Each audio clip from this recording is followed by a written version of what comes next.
नमस्कार दोस्तों, मेरा नाम है रितेश और मेरे चैनल पे आपका स्वागत है। दोस्तों, आज हम बात करेंगे एक सीरीज के बारे में जिसका नाम है डेविल इन ओहायो। और दोस्तों, ये सीरीज बड़ी मुश्किल से ही मैंने देख करके ख़त्म की है, लेकिन अब देख ही लिया है तो रिव्यू करना भी बनता है और ये बताना भी बनता है कि ये सीरीज़ आखिर है कैसी। ये सीरीज़ आई है नेटफ्लिक्स पे, इंग्लिश के साथ साथ हिंदी में भी आप इसको देख सकते हैं। और दोस्तों, रिव्यू की शुरुआत करने से पहले एक रिक्वेस्ट आपसे कि यदि आपने अब तक मेरे चैनल को सब्सक्राइब नहीं किया है तो ज़रूर ही सब्सक्राइब कर लीजिएगा, क्योंकि वेब सीरीज़ और मूवीज़ के रिव्यू के साथ साथ आपको यहाँ मिलती है OTT की दुनिया की हर जानकारी। तो दोस्तों, शुरुआत करते हैं स्टोरी लाइन से। ये सीरीज शुरू होती है और हम देखते हैं कि रात के अंधेरे में मक्की के खेत से एक लड़की हाँफती हुई दौड़ती हुई भाग रही है। किसी तरह से वो भाग करके सड़क पे पहुंचती है। उसके हाथ में एक चाकू है और किसी तरह से एक गाड़ी को रोक करके वो लिफ्ट लेने में सफल रहती है। फिर उसे अस्पताल पहुंचा दिया जाता है और अस्पताल में है डॉक्टर सुजैन मैथिस। ये एक साइकेट्रिस्ट हैं। अब ये इस लड़की से बात करने की कोशिश करती है, ये जानने की कोशिश करती है कि ये लड़की आखिर है कौन, कहाँ से आई है, इसके साथ क्या हुआ। लेकिन ये लड़की ज़्यादातर गुमसुम ही रहती है। फिर थोड़े दिनों के बाद डॉक्टर मैथिस उसे अपने घर ले आती हैं। उनके घर में उनके पति हैं, 3 बेटियां पहले से हैं। अब ये पूरी फैमिली उस लड़की के साथ एडजस्ट करने की कोशिश करती है। तो ये लड़की कौन थी, कहाँ से आई, उसकी क्या कहानी है, यही आप इस सीरीज में देखते हैं।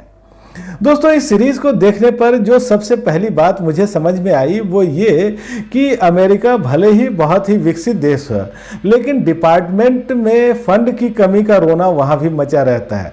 इस सीरीज में हम देखते हैं कि हॉस्पिटल वाले कह रहे हैं कि फंड की कमी है, या पुलिस डिपार्टमेंट में यह कहा जाता है कि फंड की कमी के कारण केस को क्लोज कर दिया जाएगा। और दोस्तों, इस सीरीज को देखने में मुझे बहुत ही परेशानी हुई। किसी तरह से मैंने इसको देख करके ख़त्म किया और इसकी वजह यह है कि इसकी जो कहानी है वो जादू टोना तंत्र मंत्र पर आधारित है और इस तरह की चीज़ में मेरा कोई यकीन नहीं और इसको देखने में मेरा कोई इंटरेस्ट भी नहीं। यहाँ एक कल्ट को दिखाया गया है। अब ये जो कल्ट है, इसके इर्द गिर्द कहानी तो बुनी गई है, लेकिन ये खुद ही बहुत ही कमज़ोर है। ये छुप करके वार करता है और जब कोई स्थिति ऐसी आती है तो फिर ये भाग खड़ा होता है। ये बस अंधेरे में कहीं छिप करके रहना चाहता है। स्थिति ये होती है कि एक वक्त के बाद ये सब लोग भाग खड़े भी हो जाते हैं। तो जिस आधार पर यह कहानी गढ़ी गई वो आधार ही थोड़ा यहाँ कमज़ोर दिखता है।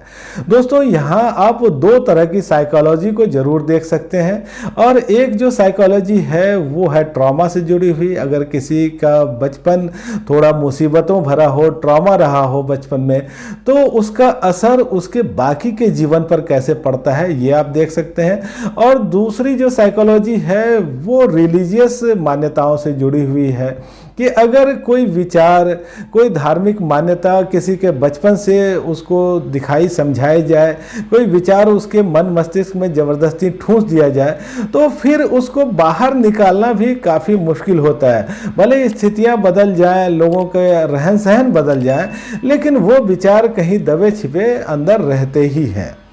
दोस्तों, ये जो सीरीज़ है इसकी शुरुआत अच्छी है और शुरू में ये देखने में इंटरेस्टिंग भी लगती है। एक उत्सुकता हमारे मन में भी रहती है कि आखिर ये लड़की कौन है, कहाँ से आई है, इसकी क्या कहानी है।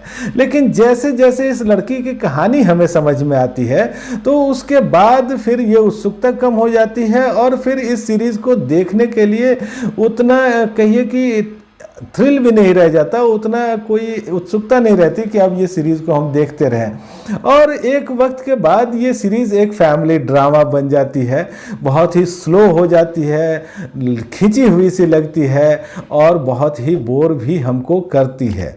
और दोस्तों, इस सीरीज़ का जो अंत रखा गया है वो थोड़ा सा ज़रूर ही अलग है। यहाँ एक ट्विस्ट डाला गया है, लेकिन मुझे लगता है कि ये जो ट्विस्ट है ये अच्छे से काम नहीं कर रहा है, क्योंकि जो कहानी शुरू से बिल्ड की गई है और कहानी जहाँ तक पहुँची है अब उसी पर कुछ सवाल खड़े कर दिए गए हैं और इन सवालों का जवाब भी आपको खुद ही ढूंढना होगा, क्योंकि ये एक लिमिटेड सीरीज़ है और इसका दूसरा सीजन शायद ही आएगा। लेकिन ये सीरीज देखने में बीच बीच में ज़रूर आपको अच्छी लगती है और इसकी वजह है इसका डायरेक्शन। यहाँ जो डायरेक्टर हैं उन्होंने कुछ दृश्यों में या कहिए सस्पेंस रखने की कोशिश की है या कुछ जगहों पर थ्रिल बना करके रखने की कोशिश की है, लेकिन ये जो कोशिश है ये भी क्षणिक ही दिखती है। तो दोस्तों कुल मिलाकर के ये एक एवरेज सीरीज ही कही जाएगी। यदि जादू टोना में, तंत्र मंत्र में, इस तरह की कहानी में आपका इंटरेस्ट है तो आप इसको एक बार देख सकते हैं। और देखिए एक्टिंग के पैमाने पर या तकनीकी चीज़ों के पैमाने पर भी ये सीरीज़ आपको ठीक ही दिखती है। और अभी आए हैं इसमें 8 एपिसोड। ये सीरीज़ साफ सुथरी ही कही जाएगी। और इस सीरीज़ के लिए जो मेरी रेटिंग है वो है 5 में से 2.5 की। तो दोस्तों आपको ये रिव्यू कैसा लगा मुझे कमेंट करके बताइएगा। आपने ये सीरीज़ देखी है तो भी मुझे बताइएगा कि आपको ये कैसी लगी। धन्यवाद।